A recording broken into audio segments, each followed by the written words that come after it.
starters, thank you to everyone that watched the first video of this video series earlier this week. A couple people reached out, said it definitely cleared some things up for them, so thank you. That's what we're looking to do here. We're going to continue this, like I said, a couple times a week, touching on different topics, answering different questions for you. So at the end of the last video, I said we were going to talk more about down payment and why a bigger down payment may be more attractive to a seller. So that's what we're going to do here today with this video.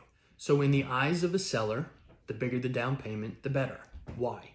A multitude of reasons. One, in their eyes, it shows that the buyer is more financially secure. More importantly, they have to qualify for a smaller mortgage. And number three, appraisal. So we'll talk about these a little more in depth. As it pertains to 1 and 2, I think those are pretty straightforward. The smaller of a mortgage you have to qualify for, the better off you are. The smaller of a mortgage payment you have, the lower in theory your DTI would have to be. So that's kind of straightforward. The bigger question, and the one that a lot of people don't typically understand, is appraisals, right? So when you buy a house and there's a lender involved, you have to get an appraisal done. What we're seeing a lot of today is what's called an appraisal waiver.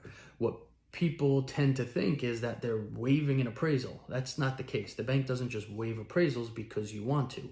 What it means is that you're guaranteeing the amount that you're offering. So if you offer 500, it appraises for 400, but you waived it, you still have to give them 500.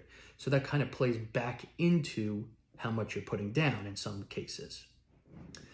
So let's look at that scenario again. You offered $500,000. The bank appraised for $400,000. You have to make up the difference. Now, if you're putting 3% down, you don't have any wiggle room in that mortgage. That's the least you could put down on a conventional loan, if you remember from last week. If you're putting 20% down, you have 17% of wiggle room in your loan until you get to the lowest amount. So if it appraises low, you can rework your ratios. Now that might not be enough. You might have to still contribute more cash to the deal, but the 3% versus the 20% is a big deal. 3% has no wiggle room. 20% in theory has 17% wiggle room. Now, obviously this is all in a vacuum. This is all provided that the buyer still qualifies at 3% down as opposed to the 20% down, which obviously, these are all things you'll go over with your lender before we make any offers. We want to make sure that if you do have to rework those ratios, you still qualify for your loan based off of your debt to income ratio. All right, so realize I probably threw a lot at you again there. So if you have any questions about anything I just spoke about, please reach out to me, give me a call, text me, send me a DM, whatever you'd like, and I'd be more than happy to go over it with you more in depth. Thank you again for watching this. I'm going to continue to do this, like I said, a couple times a week going forward. And if you have any questions you want addressed, please reach out to me. Thanks.